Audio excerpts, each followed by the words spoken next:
That's a good one. Beautiful screw pops. Doesn't matter how much mud you put over top of this, it's never going to disappear. So today I'm going to show you guys how to fix these. Okay, so the first thing we need to do is find them. You want to get a bright light like I have right here, shine it across to see what's showing up. So we have another one right here. Yeah, it's a lot easier to fix all this stuff either at the very beginning of the job or after it's all primed. So today we're doing it after it's all primed. Oh, this one is kind of a screw pop, but it's not that bad. I think we'll fix it anyways. Oh, that's another good one. And oh, those, ooh, yeah, those are good. So what's going on when you get a screw pop is there's a little bit of space between the drywall and the stud, or in this case, rafters. Because there's a little bit of space, we can push up on it and that forces the compound out. So we get the characteristic screw pop. So what we got to do first is suck it back up tight. Okay, so we got one right here, and I think the rafters go this way. Guess not. How about this way? Yep. As you can see, when you sink a screw in, it becomes more pronounced. So if you pull these out really slowly and carefully, you don't get all that torn paper that's kind of annoying to fix. So let's see. Okay, gotta pull that off. So what do we got here? Oh, fine thread screws. That's not helping the matter. So I am using 1¼ inch coarse thread screws. Let's take a look at the difference between a fine thread and a coarse thread. So we can see the difference there. That has much less space between the threads. This is for steel stud. This one is for wood. It grabs better in wood. Whereas when you use a wood screw in a steel stud, the steel stud is about the thickness of my thumbnail. It can slide around in there like that. So both of them have their intended purpose and should be used properly. And there's also screw depth, or screw length as well. So this is 1/2 inch drywall, 1¼ inch screw is adequate. If it was 5/8 drywall and the 1¼ inch were failing, you might want to go up to 1 5/8 screw. So screw type and screw length matters here. Yeah.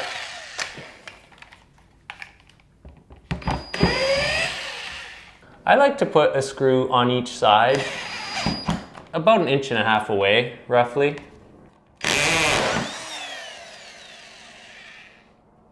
Feel like that one's tearing the paper. There we go. That's just insurance to make sure it really isn't going to be moving again. Oh, that's a good one. You could see how much space there was. Like, that's a couple mils. I mean, I really do like to put more screws in sometimes, and I almost feel like my depth is too deep. I was just messing with it when I was filming a YouTube short, so that's why my screw depth isn't totally dialed in. Where is that one?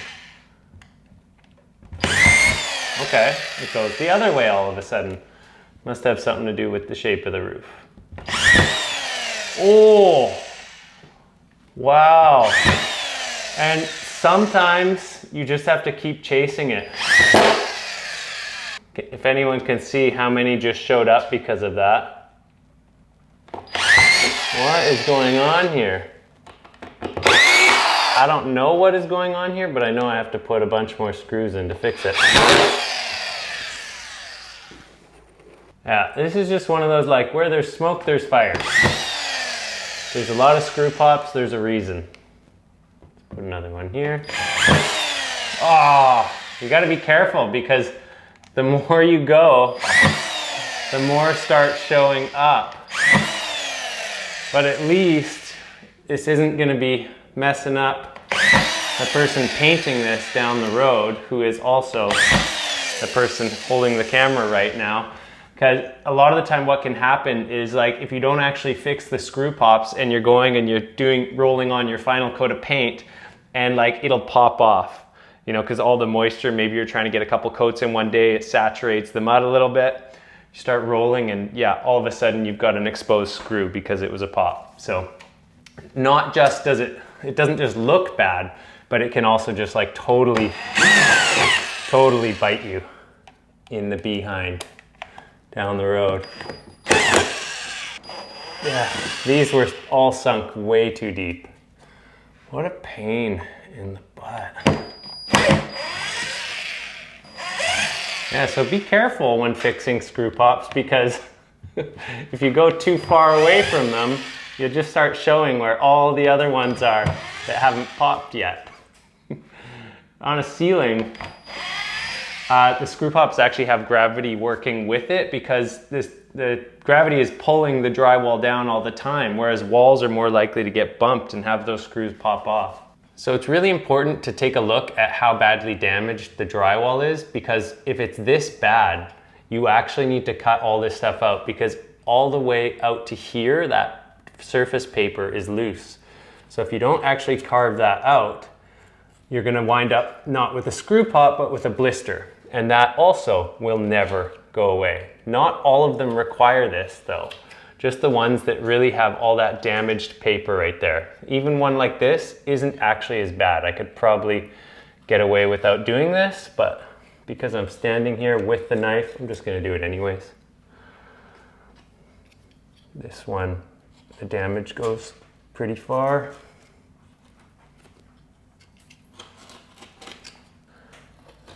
It's pretty annoying. Like, this is why screw pops suck so much, because not only do they look bad and never go away unless you fix them, they're quite time consuming to fix them all.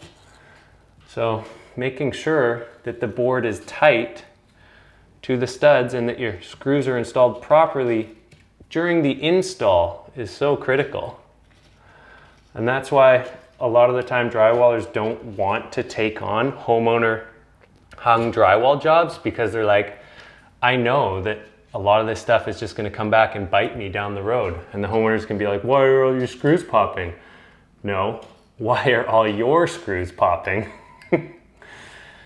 So yeah, I mean, I really prefer to do jobs when I have total control from install to finish. Oh, this one I probably didn't need to carve out, but too busy talking to you guys. It's okay, it'll still be a better finished product. But one like this, I don't really need to. I'll show you guys how to fix a little one like that. So this should just be a couple of coats of Quickset, or you could do air drying mud and let it fully dry overnight for each coat. I'm definitely going the Quickset method. I've probably got way more in this pan than I need. And for your viewing pleasure, we are going to tint it with like 5 times the amount of tint that I needed. You can see I use the tint so often that I clearly knew exactly how much to put in and how hard to squeeze that bottle. Man, that's so blue. I'm almost worried that'll show through the paint. Spot prime in 2 coats, please. Okay, it's pretty straightforward.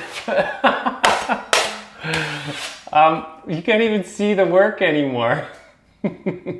So on those little holes where I had to pull the screws, I often do that after I put some mud on it. Okay. Well, you guys said you wanted me to tint the mud. I did. A lot. Get any loose stuff off. So can everybody see the mud this time?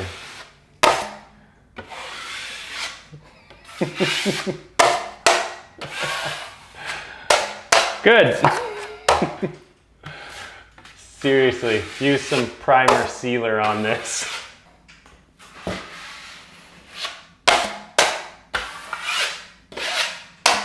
Gonna need to use like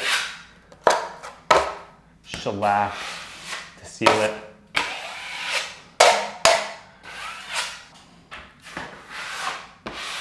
The good news is I'm not gonna miss any of my repairs when it comes to the consecutive coats. This one I feel like could use a little bit of that.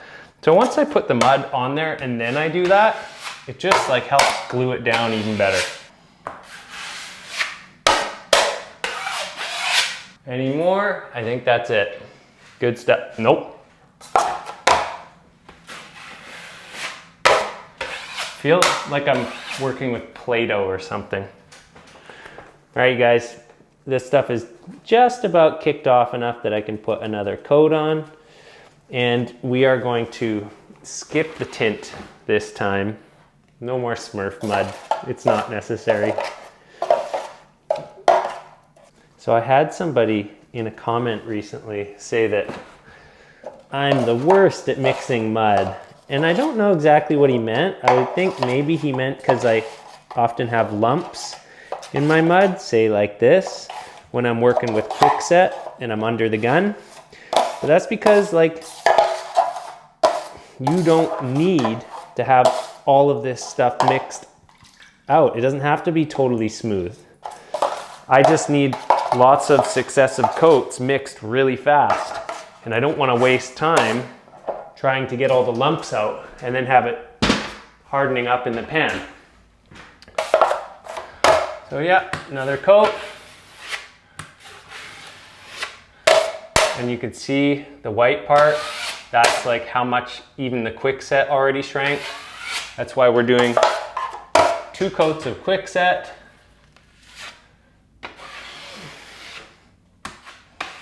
Okay, that's actually kind of cool to be able to see it fill in.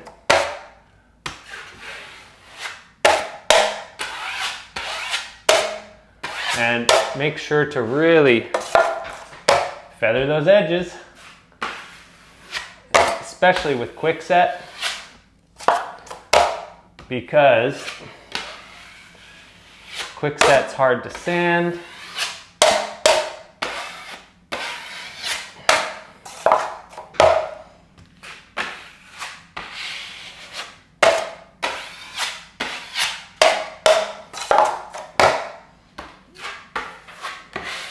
And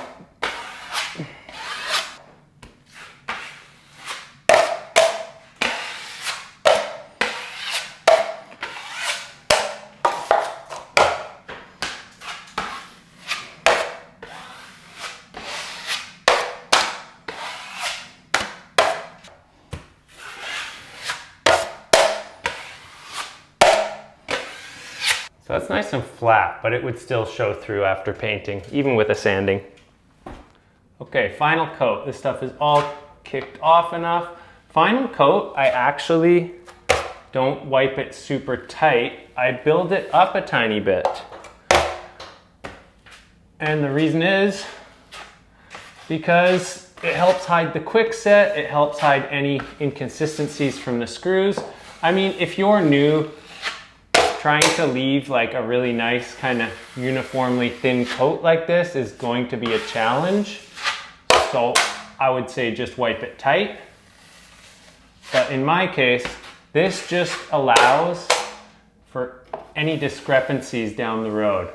And I've wiped it out to make sure that there is no porosity in the mud. But as you can see, I built it up a tiny bit. And when I come back, I'm gonna sand it and it's gonna be like basically dead flat. 100% dead flat to the eye. But yeah, adding that little tiny bit of extra mud over top of it, of all-purpose mud, the reason is it sands easier and it just gives you that wiggle room in case something shrank and did something weird overnight, because I'm going to wait until tomorrow to sand this all, at least. I might even leave it 2 days just to make sure that whatever it's planning on doing as it dries, it doesn't do it after it's painted. We want it to do it before it's painted so that I'm not coming back to fix rushed work. I find the fast set also flashes differently with the paint. Yes, so I don't know if you guys could hear that because I'm wearing the mic, not a shotgun mic, but the painter, it's actually the contractor, he's painting the job though. He does a good job. He said that the quickset can flash, so he's absolutely right. If you put the all-purpose on too thin, you can easily sand into your fast set and they can paint differently. And you'll see some flashing, which we don't want. Although I did a video on that and I had no flashing, but I had no flashing from directly painting quickset, and not even with a primer sealer, but with just like a paint and primer in one. But that could also come down to what products you're using, right? Because drywall products and paint is like regional and different from region to region, you can't guarantee the same results. Even if, like if it's a different brand but same product, it might not do the same thing as what my products do.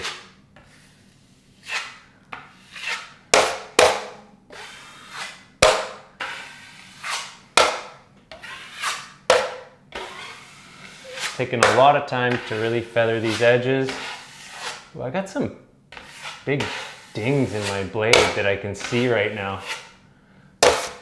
Major dings in my blade. Oh well, it's no deeper than a sanding scratch, so it'll disappear. So yeah, I may look like I'm really messing around with this a lot, but what I'm doing is I'm just making sure I don't leave any high edges, and I'm making sure I don't leave any porosity so that my finish sands out really nice.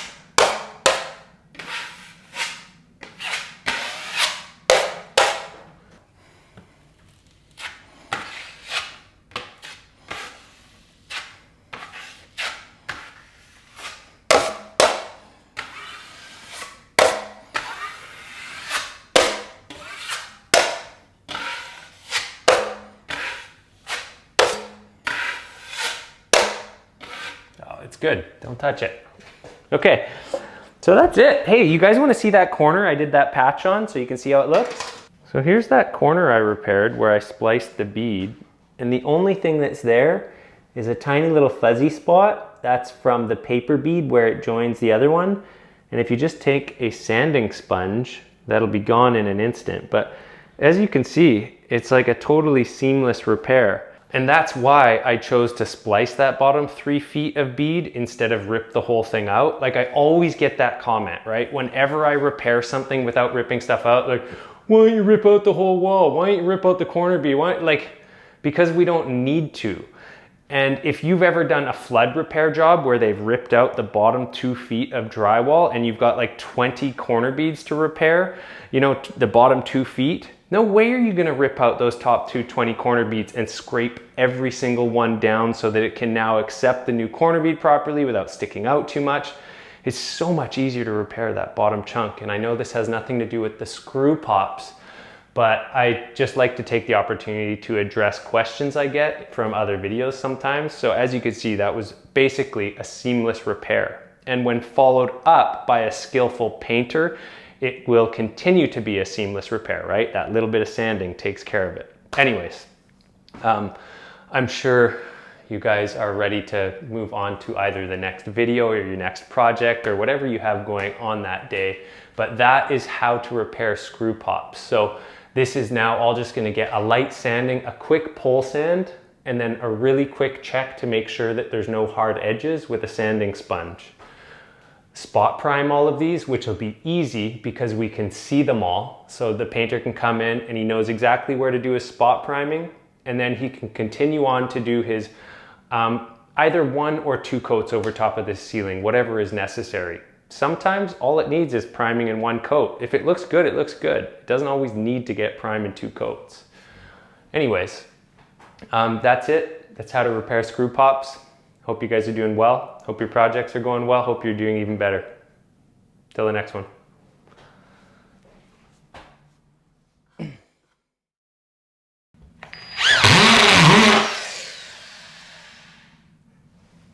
Always on camera.